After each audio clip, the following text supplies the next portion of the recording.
नमस्कार, आप देख रहे हैं इलेक्शन कैफ़े। आज हम मौजूद हैं इलेक्शन कैफ़े में। बजट के दिन ये चर्चा हो रही है और आज की चर्चा का विषय है कि झारखंड में सरकार जाने की स्थिति में है। जेएमएम और कांग्रेस और आरजेडी की गठबंधन वाली बताया जा रहा है कि वहाँ पे टूट की कगार पे पार्टियां पहुंच चुकी हैं। हालांकि कोई आधिकारिक बात नहीं है।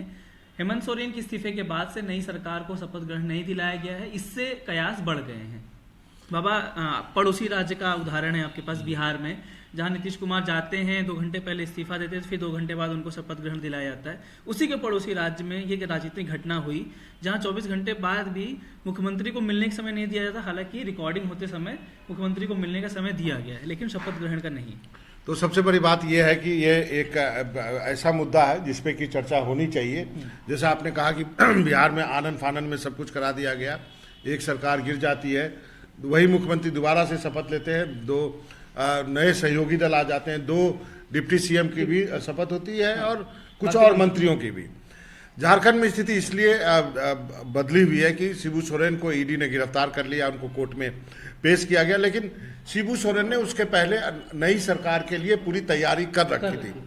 उन्होंने सभी विधायकों मतलब सभी सहयोगी दलों के साथ विधायकों की बैठक बुलाई थी। उसमें अपनी पत्नी को भी लेके गए थे, जिनका नाम कल्पना सोरेन है।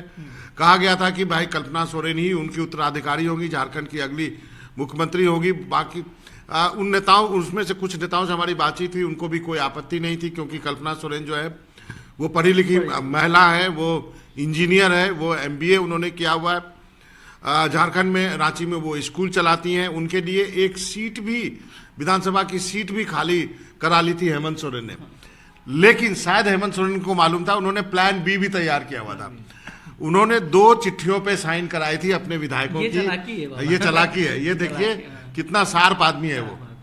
शिबू सोरेन के बेटे हैं। उन्होंने दूसरी चिट्ठी भी साइन करा ली थी, जिसमें कि चंपई सोरेन का नाम था। चंपई सोरेन वो व्यक्ति हैं जो कि जेएमएम से लंबे समय तक जुड़े हुए हैं, शिबू सोरेन के साथी हैं, हेमंत सोरेन के सबसे विश्वस्त लोगों में है, सलाहकार माने जाते हैं। हालांकि चंपई सोरेन जो है अर्जुन मुंडा के सरकार में मंत्री भी रहे थे।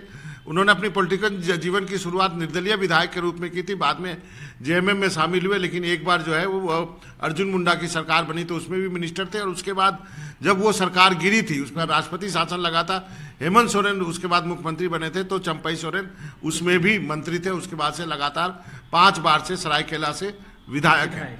अब जो झारखंड टाइगर कहा जाता है, जैसा कि पूर्णेंदु ने कहा। लेकिन जो सवाल अश्विनी ने उठाया है कि एक राज्य में गवर्नर साहब महामहिम जो है तुरंत जो है नेता को बुलाते हैं और उनसे पूछते हैं आपके पास संख्या है या नहीं है, और उसके बाद संतुष्ट होकर के उनको मुख्यमंत्री बनाते हैं। लेकिन अभी तक झारखंड में ऐसा नहीं हुआ। बाबा, पूरा ये अलग मुद्दा है। जो राज्यपाल जो नॉन एनडीए जो राज्य हैं रूल्ड, उसमें राज्यपाल का जो रोल है उस पर बहुत जगह विवाद है। केरल में आप देखेंगे कि अभी वो धरने पे बैठ गए आरिफ मोहम्मद खान साहब। आपने तमिलनाडु में देखा किस तरह से लगातार उनके बीच में रवि साहब है, उन पे विवाद रहता है। झारखंड में वेस्ट बंगाल रहा है, तो धनखड़ साहब बाद में उपराष्ट्रपति भी बन गए। तो अभी तो एक वो पूरी चर्चा का अलग विषय है। फिलहाल बात यह है कि आप बाबा राजनीति के आप मजे हुए जानकार हैं, तो अभी जो स्थिति, जो ये बीजेपी दावा कर रही है कि हेमंत सोरेन के परिवार के जो लोग हैं वो उनके साथ नहीं है, बसंत सोरेन और सीता सोरेन। और झारखंड के बता रहे हैं कि जो जेएमएम के कुछ एमएलए वो अभी उनका फोन अभी बता रहे हैं।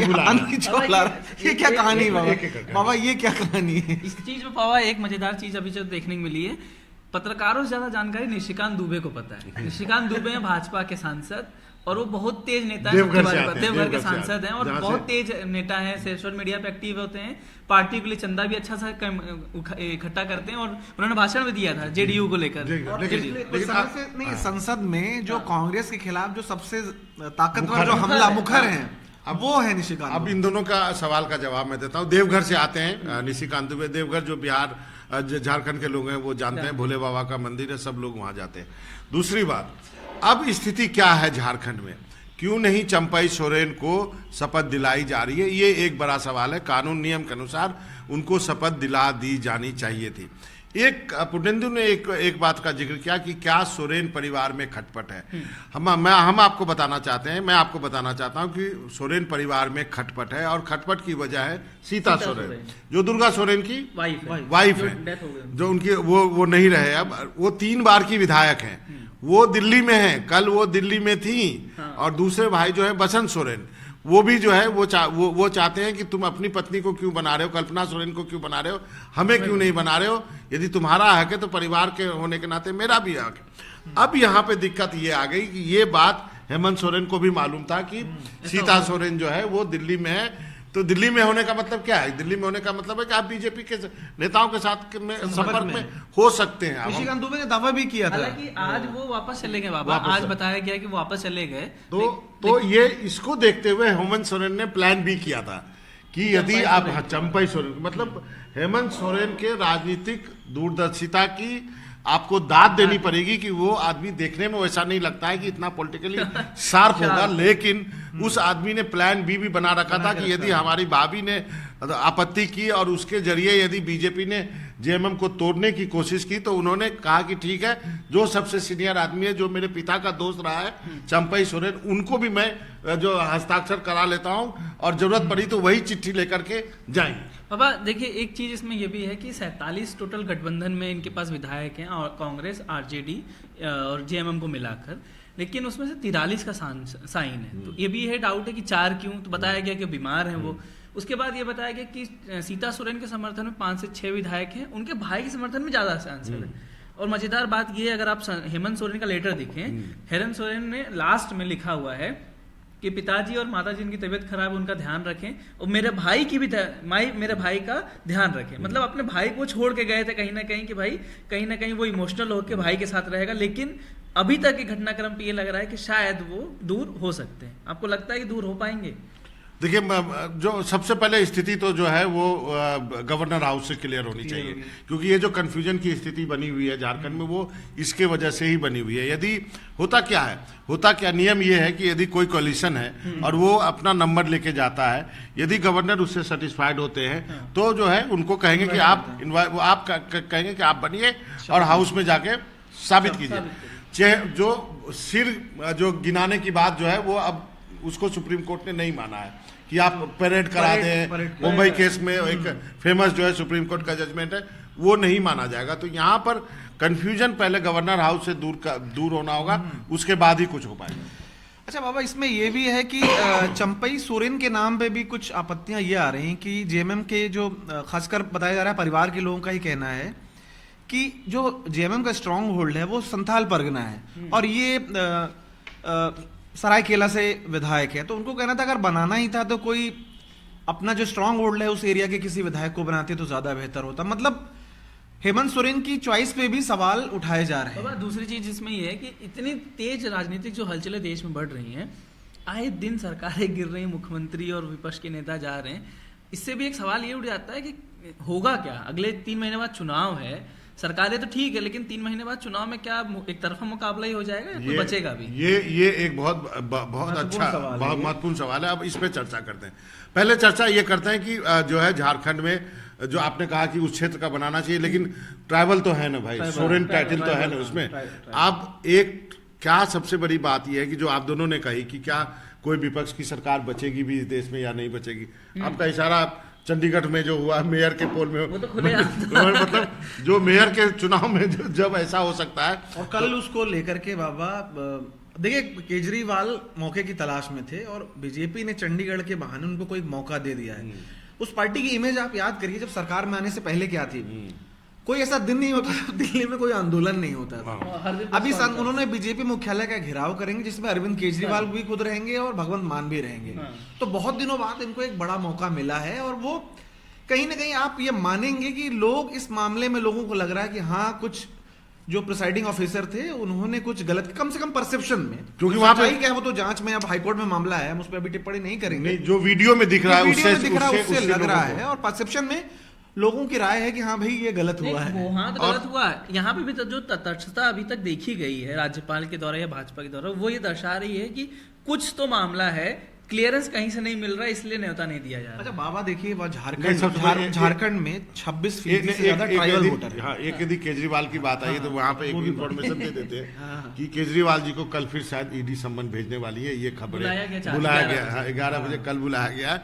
तो कल एक और हंगामे के लिए आप लोग तैयार रहिए। एक और मुख्यमंत्री को ईडी ने बुलाया है और केजरीवाल की पार्टी और खुद केजरीवाल इतने ब्लंट हैं, उन्होंने कहा कि भाई नथिंग डूइंग, मैं तो जेल से सरकार चलाऊंगा। उन्होंने लोगों से सर्वे कराना शुरू कर दिया, उनके विधायकों ने बोलना शुरू कर दिया।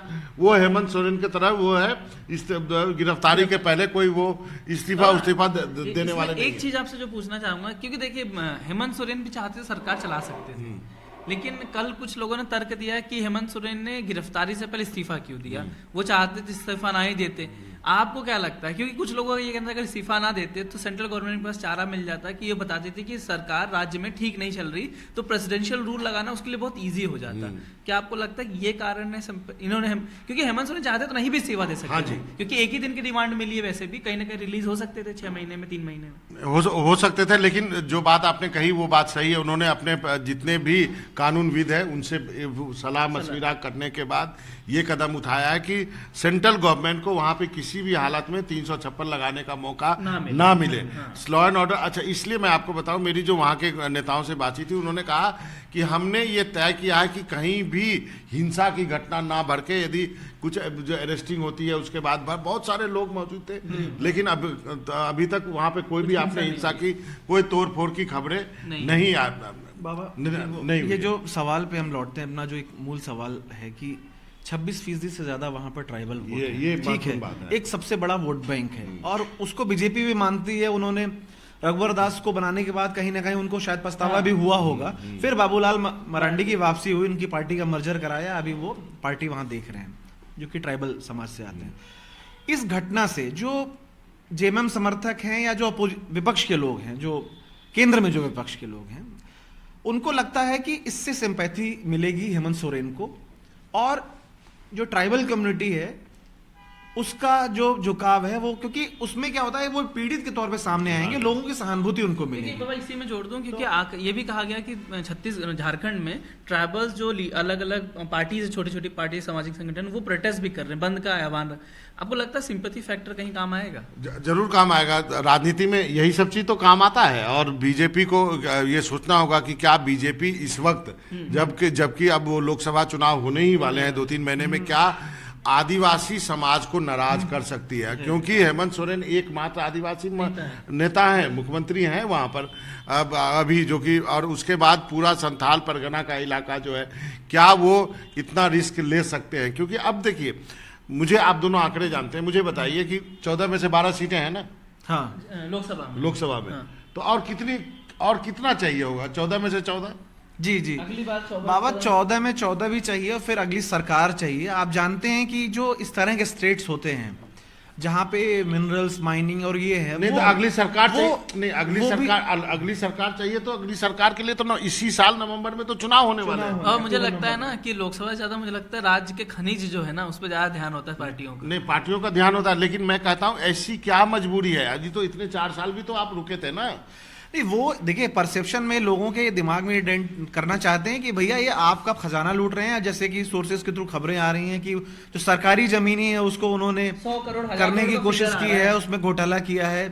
तो ये सब करके, अच्छा बाबा इसको हम इस तरह से देखते हैं कि 2 तरह की चीजें हैं। पहले हम आदिवासी वोट पे, आदिवासी वोट पे नहीं, वही उसी सवाल पे आ रहा हूँ, बस उसको बताने की कोशिश कर रहा हूँ मैं, कि चाहे वो आप बिहार का उदाहरण देखें कि भाई पिछड़े, दलित और ट्राइबल लोगों को ज्यादा टारगेट किया जा रहा है। ये बिहार में और झारखंड में ही कहने की अपोजिशन विपक्ष द्वारा कोशिश की जा रही है। आपको लगता है कि ईडी या उस तरह की चीजें ऐसा काम करेगी? बीजेपी करेगी भाई उन्होंने गलत किया तो कार्रवाई हो रही है, होनी चाहिए, लेकिन पॉलिटिकल परसेप्शन में क्या आपको लगता है? पॉलिटिकल परसेप्शन में ये बात जो है अच्छी तरह से, शायद मेरे ख्याल से पब्लिक में, शायद मुझे लगता है कि वो शायद हैरान होगी कि एक के बाद एक ऐसा क्यों हो रहा है, क्योंकि सीक्वेंस भी आप देखते हैं कि सारी कार्रवाई केवल विपक्ष के नेताओं के खिलाफ ही क्यों, और वो भी एक सिटिंग मुख्यमंत्री है, कोई छोटा मोटा आदमी नहीं है, ये बहुत नेगेटिव परसेप्शन एक सिटिंग चीफ मिनिस्टर है, और उसके बाद करोगे, उसके बाद केजरीवाल है, उधर आप जो फॉर्मर चीफ मिनिस्टर हुडा को भी बुलाते हो, तो ये सारी चीजें यदि कनेक्ट करेंगे आप तो लोग ये जरूर सोचते हैं कि चुनाव के पहले ही ये सब क्यों और सारे विपक्ष के ही क्यों। बाबा ये जो आपने सवाल पूछा था ना कि आखिर 6 महीने तो बचे हैं चुनाव में, 3 महीने लोकसभा, 6 महीने विधानसभा, इतनी जल्दी क्या थी? आप लगातार भेज रहे हैं समन, 8वीं 9वीं 9-10 समन भेज दिया आपने, इतनी जल्दबाजी क्यों भाई? बहुत लोगों के पास केसेस है, हुड्डा जी के पास भी केस था, लेकिन आज जाके बुलाई, कल सुनवाई हुई उनकी। सवाल ये कि तेजी क्यों? जो डेटा भी ये कहता है कि जो ईडी की और आईटी की जो रेट्स होती है वो इलेक्शन जब करीब आते हैं तो बढ़ जाती है, ये भी आंकड़े बाबा बताते हैं। बाबा आपको कारण समझ में आता है कि तेजी क्यों? क्या सरकार बनाने की जल्दी में भाजपा? क्योंकि बिहार पड़ोसी राज्य में आपको पता था वहां पे भी अगले साल चुनाव होना है, फरवरी में चुनाव होना, तो 8 महीने वहां पे भी बचे थे, तो वहां पे भी आपने जल्दबाजी दिखाई, और यहाँ पे भी सरकार ज्यादा स्टेट में बनाने का दबाव है क्या भाजपा को? मुझे लगता है कि बिहार की स्थिति थोड़ी अलग थी। बिहार की स्थिति ऐसी थी कि बिहार में आपको डैमेज कंट्रोल करना था, क्योंकि वहां पे आपके 40 में से 39 सीटें आपने जेडीयू के साथ जीती थी, और आपको मालूम था कि आपने सर्वे भी कराया था बीजेपी ने कि यदि जेडीयू, आरजेडी, लेफ्ट और कांग्रेस मिलकर लड़े तो बीजेपी के लिए मुश्किल हो सकती है। तो वो जो 16-17 का नंबर, जो 39 का जो आंकड़ा था ना 40 में, वो एक परेशान कर रहा था बीजेपी को, और यही चीज परेशानी का सबब बना नीतीश कुमार के लिए भी कि उनके जो सांसद जो बीजेपी के साथ चुन के आए थे उनको लगा कि हम चुन के नहीं आए, तो दो तरफा दबाव जो है बनाया गया। बाकी जो कहने की बातें हैं जो नीतीश कुमार ने इंडिया गठबंधन पे, कांग्रेस पे और ये सब चीज पे कहा, ये कहने की बातें, असली चीज ये थी। तो बिहार की स्थिति तो अलग थी, क्योंकि वहां पे आपको रिटेन करना, आपके हाथ से फिसल रहे थे सांसद, आपको रिटेन करना था। लेकिन यहाँ तो 14 में से 12 आप जीते हुए हैं, यहाँ पे अधिक से अधिक 2 का गेन। और बिहार में आज भी मेरा ये मानना है, यदि खुदा न खास्ते आरजेडी, कांग्रेस और लेफ्ट मिलके 5 सांसद भी जीतते हैं तो वो बीजेपी के लिए नुकसान है। 39 में से नंबर कम ही होंगे। अच्छा बाबा, एक चीज ये बताइए कि जो झारखंड का जो मौजूदा हाल है उसमें बीजेपी क्या चाहती है? बीजेपी ये चाहती है कि ये सरकार गिर जाए, राष्ट्रपति शासन हो जाए, लोकसभा के साथ हम विधानसभा चुनाव करा लें, या वो चाहती है कि भी हमें विधायकों को समर्थन मिले और हम सरकार बनाएं? कहीं तो एग्जांपल सेट नहीं करने की कोशिश तो नहीं है वन नेशन वन इलेक्शन की? मुझे ऐसा लगता है कि वो ये चाहेंगे कि सरकार गिर जाए, राष्ट्रपति शासन लगे, लोकसभा के साथ विधानसभा हो जाए। ये शायद उनके लिए ज्यादा बेनिफिशियल होगा। क्यों सरकार बना के वो एक नेगेटिव इमेज लेना चाहेंगे कि तोड़फोड़ के सरकार बनाई? दोनों चीज हो सकती है। एक जो बीजेपी में थिंकिंग, हाँ दोनों चीज हो सकती है। प्रधानमंत्री कहते हैं ना कि सारे चुनाव साथ करा लो, तो वो साथ भी करा सकते हैं, लेकिन वो चाहेंगे कि मोमेंटम में वो करा ले तो शायद वो निकल जाए। लेकिन क्या वो ये सरकार गिरा करके विधानसभा का चुनाव करा के, क्योंकि सबके दिमाग में ताजा होगा कि हेमंत सोरेन के साथ जो है नाइंसाफी हुई है, क्या वो रिस्क लेंगे? तो क्या उसके लिए वो उनके पास भी प्लान भी होगा कि पहले जो है हम अपना मुख्यमंत्री बनाते हैं, कुछ और काम करते हैं, उसके बाद जो है हम अपनी 6 महीने का टाइम मिलेगा, फिर हम अपनी सरकार बनाते हैं। तो बाबा हमने तो पूरी झारखंड की बात कर ली, मुझे नहीं लगता इसमें कुछ बचा भी है। दर्शकों को बस सब समझ में आ गया होगा कि सरकार बनाने में दर्शक सब जानती है, दर्शक सब जानती है, जनता जैसे सब जानती है ना, वो अपने आप को जब बटन दबाती है वो उस वक्त न्याय कर देती है। हम उम्मीद करते हैं कि आप भी अगले चुनाव में न्याय लेकिन करेंगे। आपको लगता नहीं कि अभी भी सिचुएशन जो है वो झारखंड में बहुत फ्लूइड है? अभी भी किसी को मालूम नहीं कि राजभवन क्या करेगा, कुछ नहीं मालूम। हाँ, खबरें तो बाबा जिस तरह की आ रही हैं कि जेएमएम के भी जो जैसा बात हुई कि कुछ विधायक नहीं है, लेकिन सच्चाई किसी को कुछ भी पता नहीं। जेएमएम भी टूट सकती है, लेकिन जेएमएम टूटने, मजेदार बात एक और, जेएमएम टूटने के लिए ज्यादा संख्या चाहिए होगी। कांग्रेस को तोड़ना ज्यादा आसान है वहां। लेकिन जो फ्रंट पे आपको भी दिखाई पड़ रही है, जो वोकल हैं, जो मीडिया से बात कर रहे हैं, वो कौन है? वो कांग्रेस के नेता है, वो जेएमएम के नेता नहीं है, कांग्रेस के नेता हैं। वो लोग बात कर रहे हैं और वो सरकार का बचाव कर रहे हैं। झारखंड में कांग्रेस क्या वजह हो सकती है बाबा? झारखंड में कांग्रेस के नेता तो 1 साल 1.5 साल पहले, अगर आपको याद हो, वेस्ट बंगाल में पकड़ाए थे पैसों के साथ, तो तभी टूटने के तैयार थे, तभी सरकार की टूटने की खबरें आ गई थी। अभी मौजूदा हाल पे की जो कैसे ईडी का हमला हो रहा है, कैसे बीजेपी ये कर रही है, उसको मीडिया से बातचीत करने के लिए कांग्रेस के नेता नहीं, नहीं, नहीं, आप एक मिनट। जेएमएम के नेता उतना आगे नहीं मुझे लग रहा है ज्यादा वोकल होता नहीं, वही नहीं, ये जो शुरू हुआ था वो ऑपरेशन कमल जो है ना वो कर्नाटक से शुरू हुआ था, आपको याद होगा मध्य प्रदेश भी गया था, उसके बाद वो झारखंड में भी कोशिश भी थी और बहुत 4 साल से कोशिश हो रही है। लोगों का कहना है कि ये सरकार बचाने के लिए कांग्रेस ज्यादा जोर लगा रही है। नहीं, जी हाँ, सच्चाई मेरी है। हाँ ये सच्चाई, मेरी कांग्रेस, आपने सही कहा, कांग्रेस के नेताओं से मेरी लगातार बातचीत हो रही है। उन्होंने सब कुछ समझाया है उनको, उन्होंने कांग्रेस के नेताओं ने ही समझाया कि अब वो स्ट्रीट पे मत निकलिए, हिंसा नहीं होनी चाहिए, आगजनी नहीं होनी चाहिए। उन्होंने राहुल गांधी तक से सलाह मशविरा कर लिया कि नहीं, हमको गठबंधन की सरकार बचानी है, सरकार हमारा मुख्यमंत्री किसी को भी बनाओ, हमें कोई आपत्ति नहीं है। तभी तो ये आर्गुमेंट दिया गया कि कल्पना सोरेन पे हमें कोई दिक्कत नहीं है, पढ़ी लिखी महिला है, आप ऐसा मत समझिए कि राबड़ी देवी हैं और ये है, ऐसा नहीं। ये सारे आर्गुमेंट उन लोगों ने दिए। तो कांग्रेस की तो मजबूरी है, लेकिन कांग्रेस जो है ना सबसे कमजोर कड़ी होती है जब तोड़ने की बात होती है। हालांकि देखिए अभी भी महाराष्ट्र में कांग्रेस नहीं टूटी है, उसके बाद आप टूटी नहीं, झारखंड की भी चर्चा है, वहां भी नहीं टूटी है। वहां जरूर मध्य प्रदेश में आज से 5 साल पहले टूट गई थी, उसके बाद लगा था कि हर जगह टूट जाएगी, लेकिन ऐसा हुआ नहीं। लेकिन वहां गुजरात में टूट जाती है, पता नहीं क्या होता है चुनाव की। गोवा और गुजरात ये 2 राज्य हैं जो कांग्रेस। नहीं, गोवा को तो मैं अच्छी तरह जानता हूँ, वहाँ तो कोई धर्म नहीं है, वो पैसे का खेल है। हाँ, पैसे का खेल है जी। एक्चुअली ना गोवा एक म्यूनिसिपैलिटी है। 40 की विधानसभा क्या होती है आप समझिए, उतनी बड़ी तो अपने यहाँ पे ना, लेकिन पार्षद तो म्यूनिसिपैलिटी जितनी बड़ी वहाँ की विधानसभा है ना, उतना बड़ा उतना वोट का पार्षद का क्षेत्र है। तो आपने वो म्यूनिसिपैलिटी को बनाया हुआ है। कुछ नेता कांग्रेस को गुजरात और गोवा में अपना लॉन्चिंग पैड बनाते हैं, वहां से लॉन्च होकर बीजेपी। तो आज ये इलेक्शन कैफे में हमारी यही चर्चा रही कि उम्मीद करते हैं आपको समझ में आया होगा कि राजनीति, झारखंड की राजनीति में क्या चल रहा है। कल मिलते हैं किसी और विषय के साथ। उम्मीद करते हैं कि समझ में आया होगा, वैसे पब्लिक को समझ में नहीं आ रहा कि झारखंड में क्या चल रहा है। नहीं, उम्मीद करते हैं बाबा, हमने बहुत क्लियर करने की कोशिश की कि सरकार गिरेगी, सरकार बचेगी, क्यों डिले हो रहा है और क्या कारण। और हम उम्मीद करते हैं कि चंपई सोरेन को गवर्नर बुला लेंगे, एक बार मौका देंगे। ये प्रथा है डेमोक्रेसी में, ये परंपरा है, ये नियम है कि जो सबसे बड़ा धरा हो वो बुला लिया जाए, उसको मौका दिया जाए, भले उसकी सरकार गिर जाए। तो बुला लें, और भले ही बहुमत परीक्षण में गिर जाए वो अलग बात है, लेकिन बुला लें ताकि जो संवैधानिक पद है उसकी प्रतिष्ठा भी बनी रहे। तो आज के लिए बस इतना ही, कल मिलते हैं किसी और विषय के साथ, तब तक के लिए बहुत बहुत धन्यवाद। नमस्कार।